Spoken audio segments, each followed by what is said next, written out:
Hola, bueno, esta es la segunda parte de esta serie de videos sobre la esterilización de alimentos. Entonces, continuamos aquí viendo lo que son los métodos para el cálculo del tiempo de operación. Entonces, hay varios métodos para esto. Uno de ellos es el método basado en indicadores biológicos, el método de Michaels, que fue desarrollado en 1972. Entonces consiste en que tenemos una concentración conocida de un microorganismo que la situamos en un capilar en el punto frío del producto. Entonces, ¿qué hacemos? Tomamos un microorganismo, ahora les indicaré cuál es el que más se usa.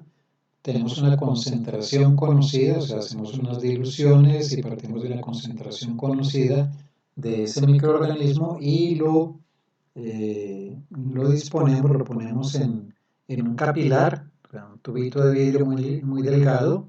Ese capilar se sella y se introduce ese capilar en el punto frío del producto, en el interior del envase o del producto que sea que vamos a hacer el proceso de esterilización. Luego hacemos el tratamiento térmico normal de esterilización para ese producto y una vez pues terminemos ese tratamiento térmico, sacamos el capilar, vamos con él al laboratorio y hacemos el recuento de microorganismos supervivientes. ¿Ya? Hacemos una siembra en placa y miramos cuántos microorganismos fueron los que quedaron vivos después de ese tratamiento térmico. Luego se determina el orden de proceso alcanzado, sea el N, ¿sí? Cuántos ciclos logarítmicos de destrucción logramos en ese tratamiento térmico y con ello calculamos el valor de esterilización, el valor F. Entonces, para este método se suele utilizar el bacilo estearotermófilo, que tiene un valor D a 121 grados Celsius de 4.5 minutos y un valor Z igual a 9,5 grados Celsius. Se usa este microorganismo porque es un microorganismo no tóxico ni patógeno y si es muy termoresistente, como lo vemos aquí, entonces pues se puede manipular en el laboratorio y demás sin ningún peligro. Y entonces con esta formulita, el valor F, o sea, el tiempo de esterilización a 121 grados centígrados, es igual al valor D del microorganismo a 121 grados, que lo conocemos, 4,5 minutos, multiplicado por el logaritmo de n sub 0, que es la concentración inicial de microorganismos que pusimos en ese capilar, sobre el valor n, que es el número de microorganismos supervivientes después de aplicar el tratamiento térmico. Y con eso calculamos directamente el valor F a 121 grados y lo comparamos pues con el valor que nosotros necesitemos según la bibliografía para ese producto, ¿no? Entonces necesitamos, qué sé yo, un valor F de 121 grados, un valor F, perdón, a 121 grados centígrados de 6 minutos y resulta que aquí nos da este cálculo, nos dio 4, pues significa que el tratamiento no fue suficiente y habría que aplicar un tratamiento térmico más intenso para lograr la destrucción térmica deseada o el valor F deseado. ¿Listo? Este método, pues como todos, tiene ventajas y desventajas. Entre las ventajas tenemos que permite comprobar de forma sencilla si se alcanza o no la esterilidad deseada. ¿Sí? Como vemos es, digamos, relativamente fácil pues hacer ese cálculo y encontrar el valor F que nos arroja ese tratamiento térmico. ¿Sí? ¿Qué valor de esterilización alcanzamos allí? No requiere modelos matemáticos, no requiere registros de temperatura, es decir, aquí no tenemos que hacer esas curvas de tiempo-temperatura con las termocopas y demás. Pero también tenemos unas desventajas. Una de ellas es que requiere pues, realizar un número de análisis microbiológicos, hay que manejar microbiología y hacer las diluciones, los recuentos, etcétera, los cultivos. Además, si no se alcanza la esterilidad deseada, el método no indica cómo debemos modificar el tratamiento. El caso que les ponía, si digamos el valor F requerido para ese producto es de 6 minutos y resulta que con el tratamiento nos da que el valor F fue 4 minutos, significa que nos quedó faltando, o sea que el tratamiento no fue suficiente, pero pues no sabemos en cuánto debemos prolongar el tiempo de esterilización o aumentar la temperatura de esterilización para lograr ese valor F requerido. Ya, eso tenemos que hacerlo por ensayo y error. El método no nos permite saber, bueno, ¿y en cuánto aumento mi tiempo de tratamiento? Pues no lo puedo saber con este método. Entonces digamos que esa es la principal desventaja que tiene. Por lo demás, pues es un método sencillo de aplicar. Bueno, otro es el método de Bigelow, desarrollado por allá en los años 20 del siglo pasado, 1920. Entonces recordemos esta ecuación que ya la habíamos visto. Esta ecuación nos permite transformar un tratamiento que estemos realizando a cierta temperatura, hacerlo equivalente a una temperatura de referencia, un valor F de referencia, a 121 grados Celsius. ¿Ya? Entonces, si en esta ecuación, si tenemos que el tiempo es un minuto, o sea, este tiempo, este F recordemos que son tiempos, ¿no?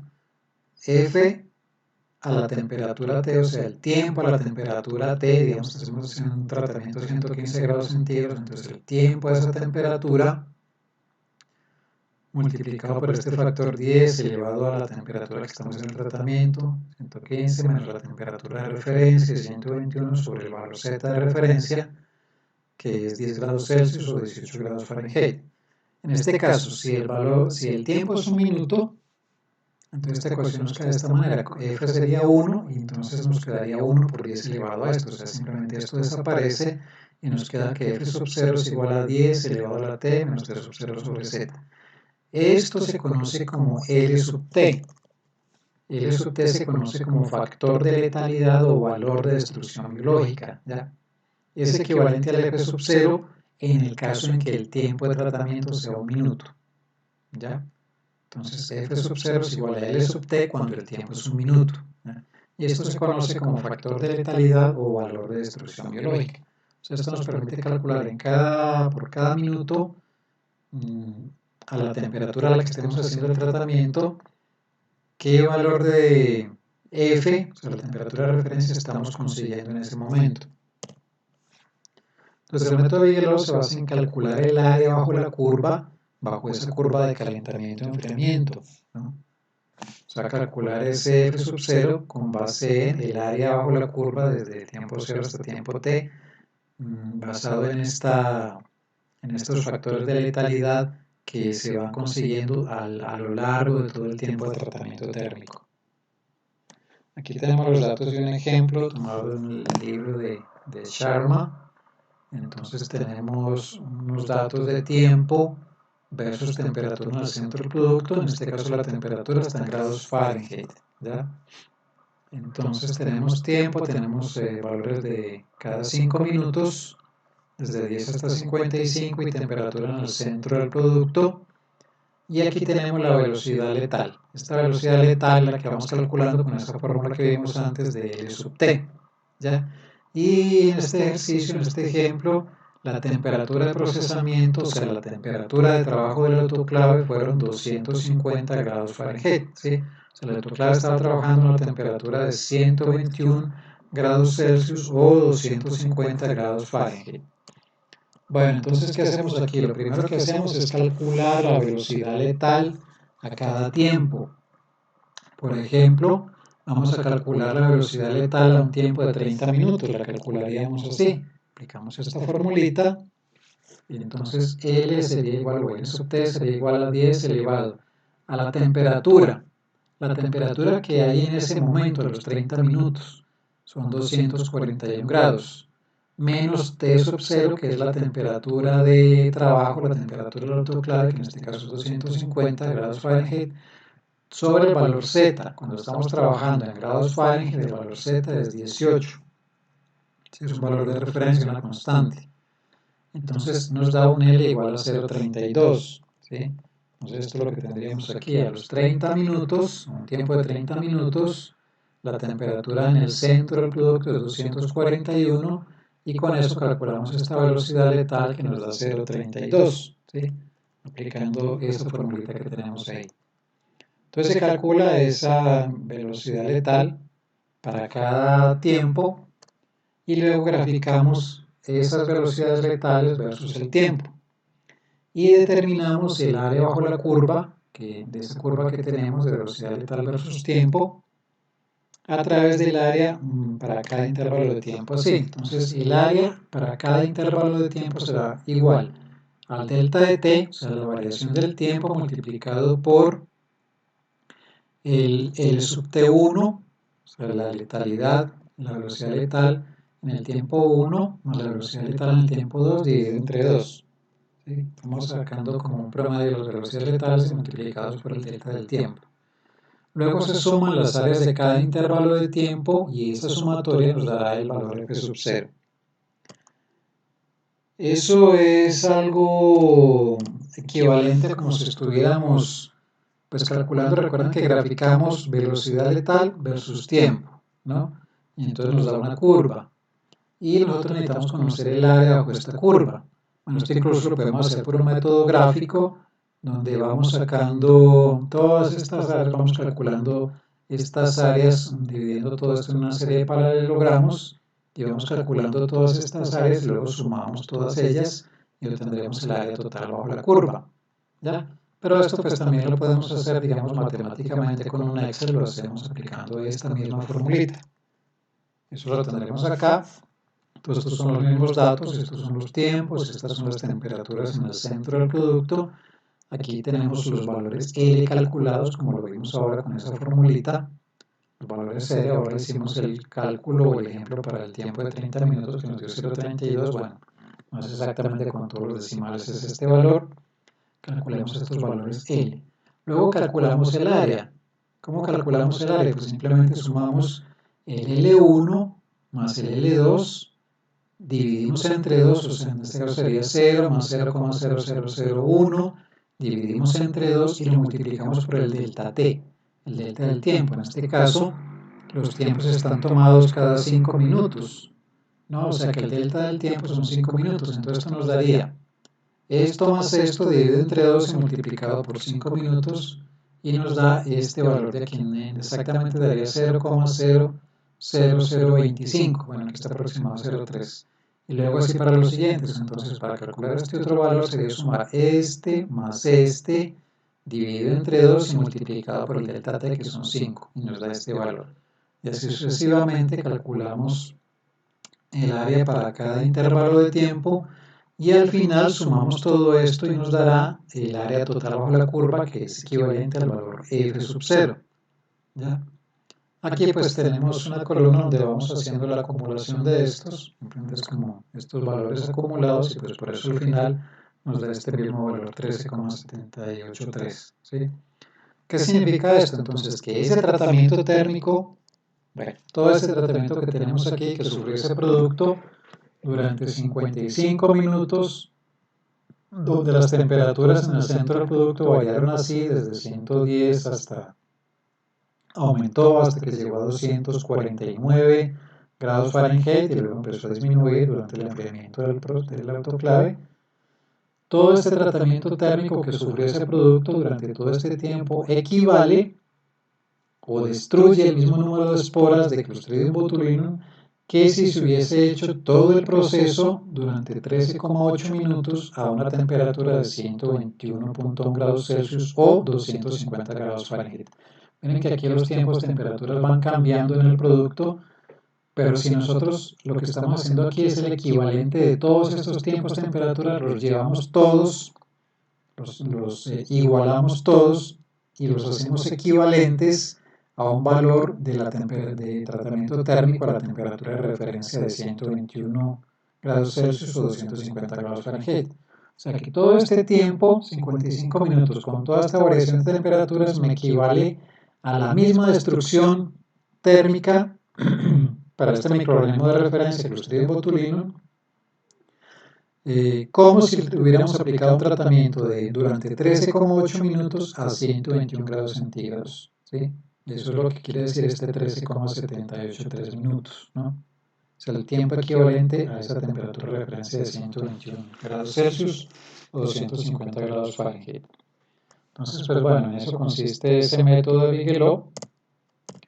Tiene ventajas y desventajas. Entre las ventajas están que es un método de referencia, puesto que se basa en una curva experimental. Entonces, estos cálculos que hemos hecho aquí salen de una curva donde yo he tenido que medir todo mi tratamiento térmico. Se ha hecho un ensayo de penetración de calor donde he medido la temperatura interna de mi producto con los termocuplas a lo largo del tiempo y he medido, con eso he hecho estos cálculos y entonces este valor es muy real. Esto es exactamente lo que pasó con el producto y esa es, digamos, el valor de esterilización real que he conseguido en ese tratamiento térmico. ¿Ya? Entonces es un método de referencia, se basa en una curva experimental. Entonces los valores obtenidos son reales. ¿Qué desventajas tenemos? Que los resultados no se pueden extrapolar. O sea, si se modifica algún factor, por ejemplo, la temperatura inicial del producto, la temperatura del medio, ya si no estamos haciendo el proceso a 120 grados Celsius, sino a 118, ya estamos cambiando la temperatura del medio del autoclave, ya es una condición distinta, o si cambiamos el envase. Entonces, en ese caso se debe hacer un nuevo ensayo de penetración de calor, ¿ya? O sea, esos datos que hemos obtenido son específicos para las condiciones de procesamiento que hayamos hecho, para ese envase, para esa temperatura inicial, para ese tipo de producto, ¿ya? Para esa temperatura de trabajo del autoclave.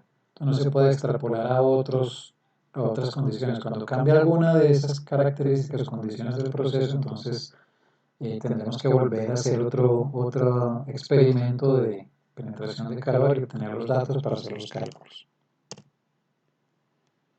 Bueno, aquí viene el otro método.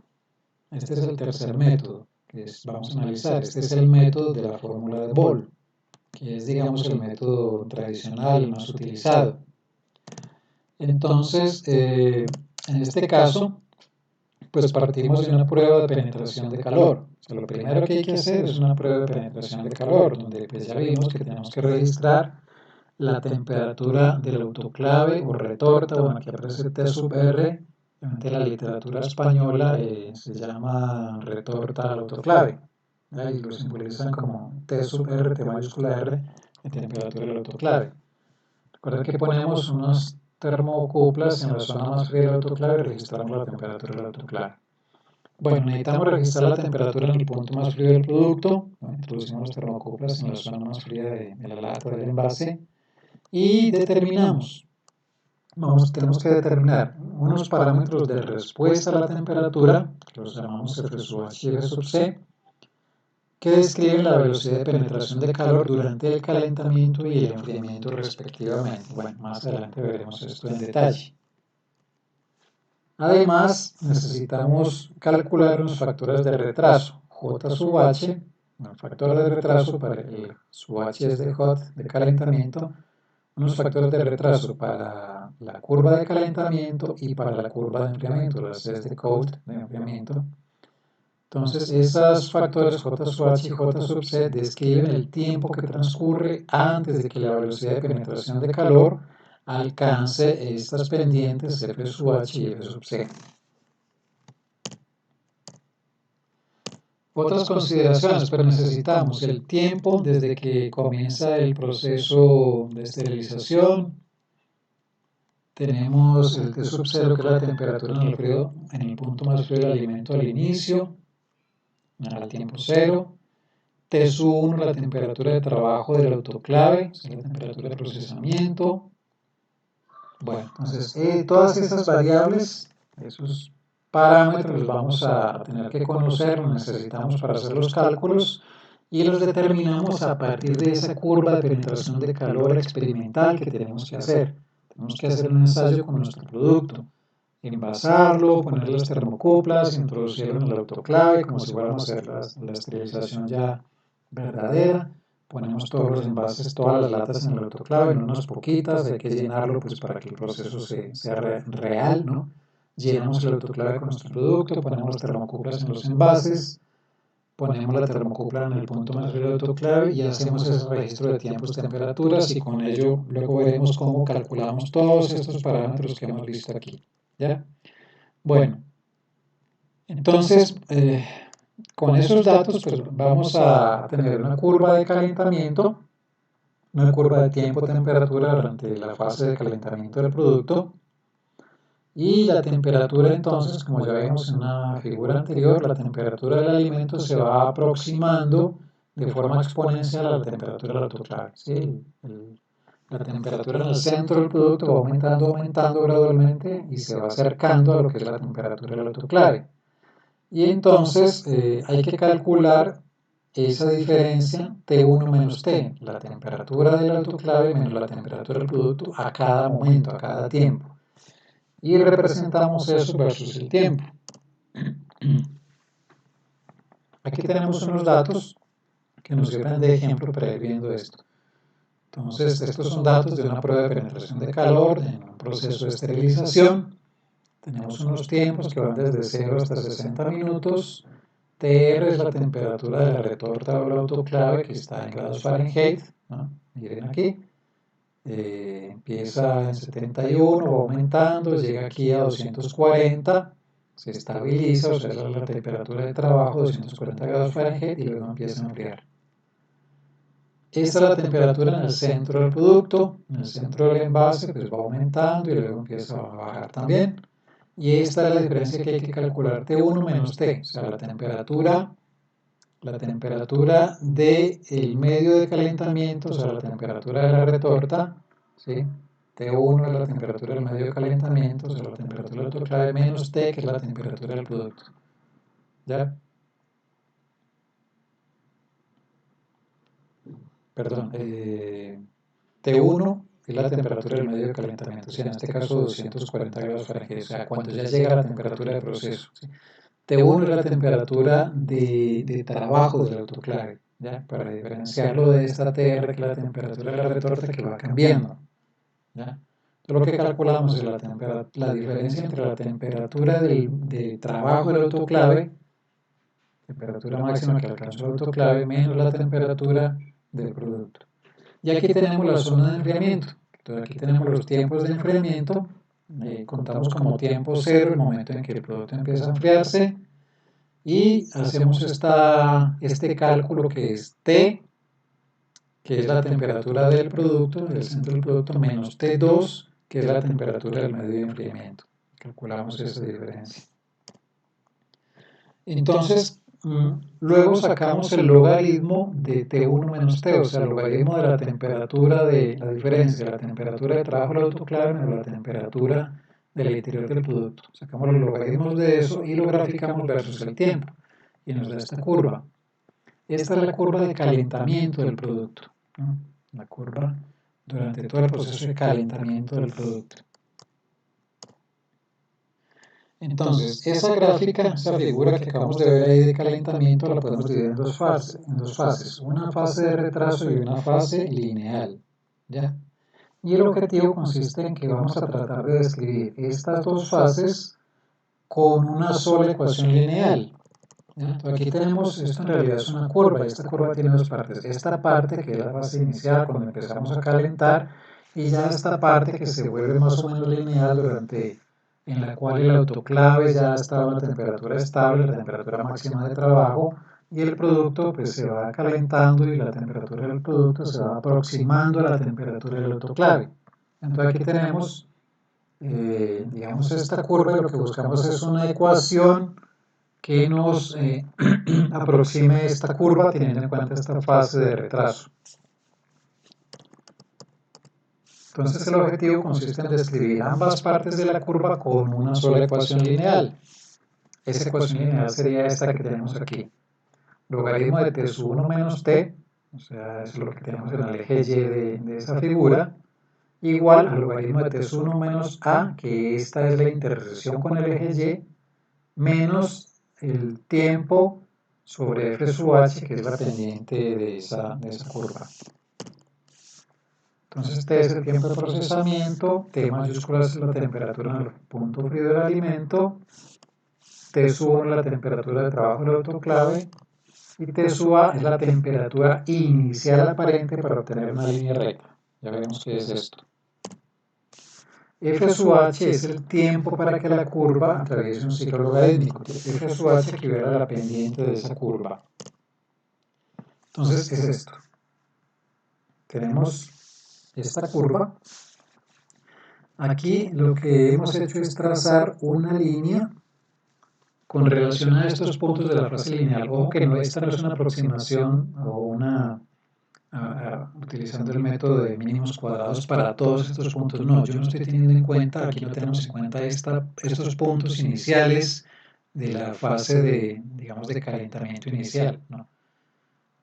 Eso es lo que buscamos hacer con la ecuación, que es lo que vamos a hacer más adelante, tratar de aproximar esto. Pero inicialmente lo que hacemos es trazar una línea recta con relación a estos puntos ya de la fase lineal y la prolongamos hasta topar el eje Y esto es lo que conocemos como la intersección aparente. La intersección real es esta, aquí es donde empieza. Eso es lo real, T sub 1, la temperatura de trabajo del autoclave menos la temperatura inicial del producto. Esta es la intersección real con el eje Y. Y esto es una intersección aparente que sale de prolongar esta línea hasta que corta el eje Y. Entonces esta sería la temperatura del autoclave menos una temperatura aparente, que estaría por aquí. ¿Ya? Y este factor F sub H es el tiempo que se requiere para que esta recta de la zona de calentamiento atraviese un ciclo logarítmico. Un ciclo logarítmico, entonces, esto es una escala logarítmica, sería pasar en este caso, por ejemplo, desde 10 hasta 100, ¿ya? Entonces, el tiempo que empleamos en pasar desde 10 hasta 100, ¿no? Este tiempo que tardó la curva en pasar desde 10 hasta 100, este tiempo que en este caso nos da 17,5 minutos, esto es el F sub H, ¿sí? Es la pendiente, viene siendo equivalente al inverso de la pendiente de esta recta que tenemos aquí. Entonces, con esa gráfica nosotros tenemos que esa intersección aparente vale 580, eso yo lo leo aquí en esta escala logarítmica, entonces miren, esto aquí vale 100, esta segunda línea serían 200, 300, 400, 500 y esta otra sería 600. Entonces más o menos por aquí pues nos da como 580 y esa es esa intersección aparente, o sea, esa diferencia de T sub 1 menos A sería 580. T sub 1, temperatura de trabajo del autoclave, ya la conozco, 240 grados Fahrenheit. T sub A, entonces lo puedo despejar de aquí. T sub A sería igual a 240, que es T sub 1, menos 580, que es la diferencia entre estos dos, y me daría una temperatura aparente de menos 340 grados Fahrenheit. Ojo que es una temperatura aparente, porque es algo como loco, algo negativo, ¿ya? La diferencia entre la intersección aparente y la intersección verdadera sería, ¿no? Entonces yo calculo la diferencia entre el logaritmo de esta intersección aparente menos el logaritmo de esta intersección real, ¿ya? Tengo así esta ecuación 2. Entonces, al conocer, si conocemos T sub 0, que es la temperatura inicial del producto, que en este caso son 70 grados Fahrenheit, entonces podemos encontrar la intersección aparente sumando esta diferencia. Pues como yo conozco este T sub 0 y conozco T sub 1, entonces puedo averiguar esa intersección aparente. Entonces, a esta diferencia entre estos dos logaritmos lo vamos a llamar logaritmo de J sub H. Entonces, si reemplazo esto aquí, pues nos queda que el logaritmo de J sub H es igual a esta diferencia, ¿no? El logaritmo JH igual a esa diferencia que tenemos ahí. Entonces, esa es una ecuación 3. Entonces vamos a resolver la ecuación 3 con respecto a T sub 1 menos T sub A, ¿ya? Entonces simplemente despejo este logaritmo de T sub 1 menos T sub A igual al logaritmo de J sub H más logaritmo de T sub 1 menos T sub 0. Simplemente pasé un término para allá y el otro para acá, ¿ya? Aquí tenemos una ecuación 4. Sustituimos en la ecuación 1 esa ecuación 4 y simplificamos. Entonces lo que hago es esto, este logaritmo de T sub 1 menos T sub A, ¿sí? Logaritmo de T sub 1 menos T sub A lo voy a reemplazar en la ecuación 1 que vimos ahora. Bueno, voy a volver hasta por allá. Entonces lo reemplazo, me queda que el logaritmo de T sub 1 menos T igual al logaritmo, aquí he reemplazado esta parte en la primera parte, aquí en esta parte de la ecuación, ¿ya? Y me queda menos T sobre F sub H. Esta es la ecuación de la línea recta que vimos antes y simplemente reemplazamos esto que teníamos allí, lo reemplazamos por esto otro. De ahí despejamos entonces, o simplificamos más bien aquí este factor, hacemos un factor, esto es logaritmo, esto es un corchete aquí, entonces nos queda logaritmo de JH por T1 menos T sub 0. ¿Sí? Hemos sacado un factor común aquí este logaritmo, entonces me queda logaritmo corchete JH T1 menos T0 será corchete menos T sobre F sub H. Esta ecuación 5 es la ecuación lineal para el proceso. O sea, esta es la ecuación para esa línea, o más bien para esa curva de penetración de calor, teniendo en cuenta esa parte inicial de retraso, ¿ya? Y la parte recta del proceso. Esta es la ecuación que me representa esa curva de calentamiento. Entonces la ecuación 5 es la ecuación lineal para el proceso, cuya intersección se calcula a partir del T sub 0 inicial real, de la temperatura inicial real. Entonces aquí nos faltaría determinar el J sub H.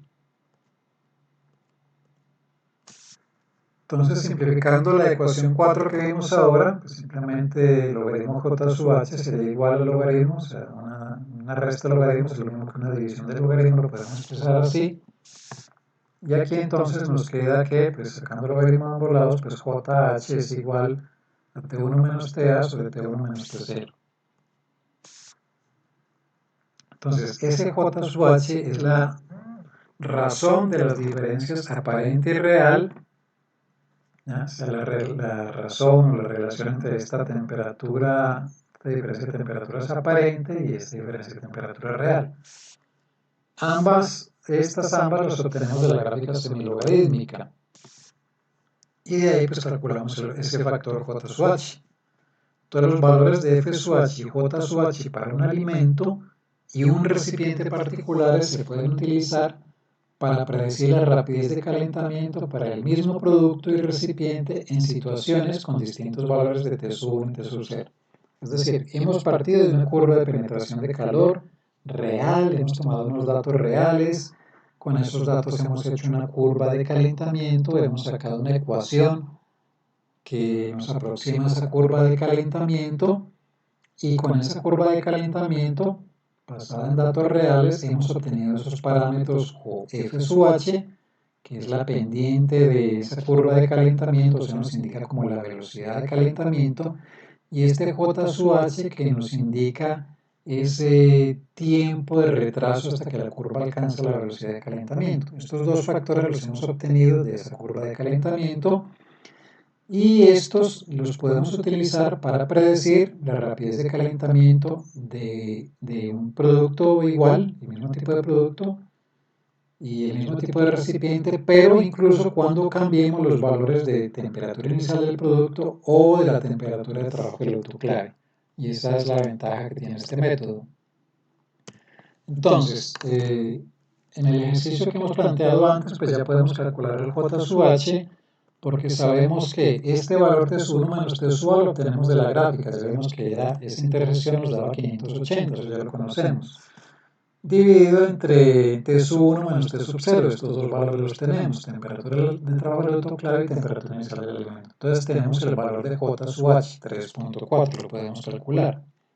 Lo sustituimos en la ecuación anterior, reemplazamos y tenemos esto de esta manera, que lo podemos simplificar un poquito más, calculando esto que tenemos entre este paréntesis, resuelvo esta resta, multiplico por 3.4, saco el logaritmo y todo esto me da 2,76. O sea que el logaritmo de 240 menos t igual a 2,76 menos t sobre 17.5.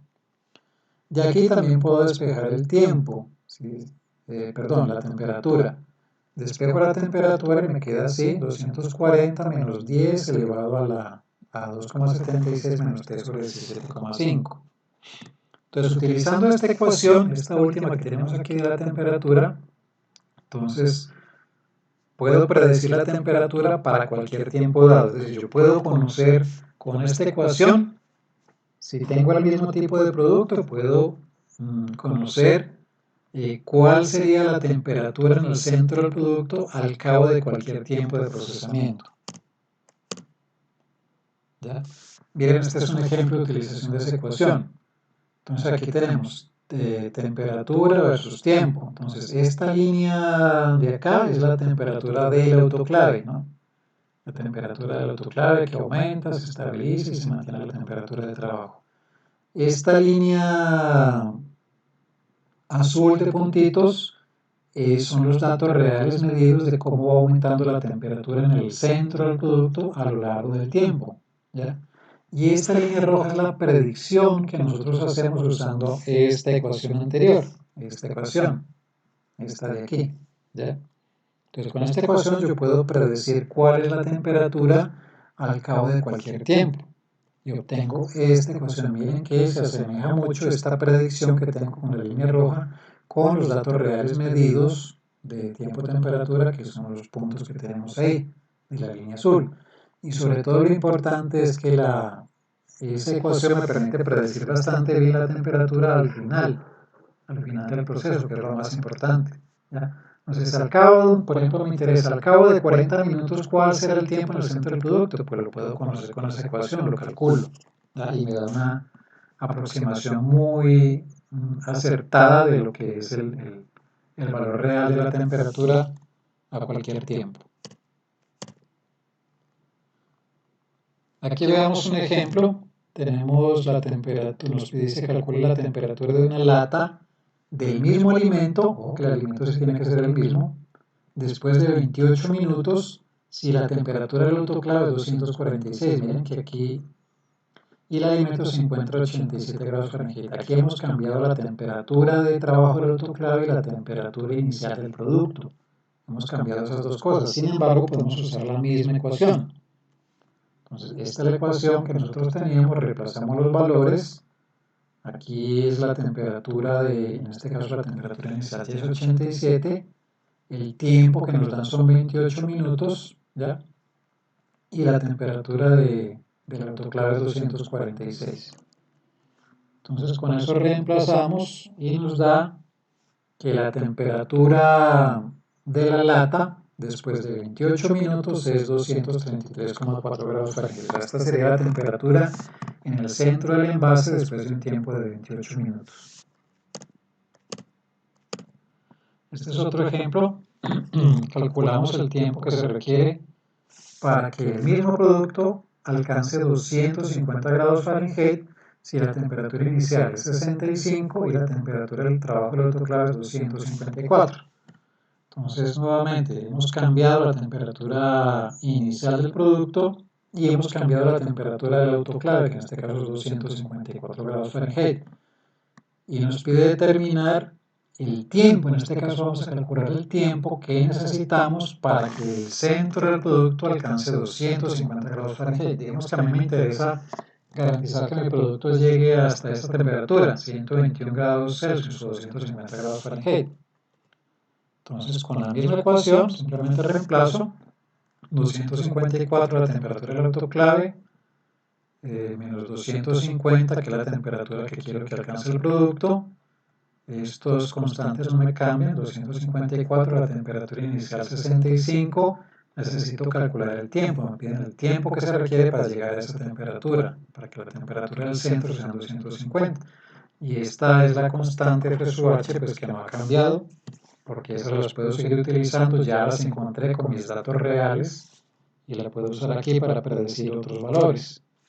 Esto me da un tiempo de 38.6 minutos, ¿ya? O sea, quiere decir que bajo estas condiciones de trabajo, de temperatura del autoclave de 254 grados Fahrenheit, y si el producto ingresa al autoclave a una temperatura de 65 grados Fahrenheit, entonces vamos a necesitar un tiempo de procesamiento de 38.6 minutos para que la temperatura en el centro del producto alcance 250 grados Fahrenheit, ¿no? Entonces esta es la ventaja de este método de Boole, que pues con una sola experimentación yo puedo obtener unas constantes que me permiten pues predecir tiempos y temperaturas, aunque cambien ciertas condiciones del proceso, como son la temperatura inicial o la temperatura de trabajo del autoclave. Bueno, vamos a dejar hasta aquí por el momento y continuamos en el próximo video.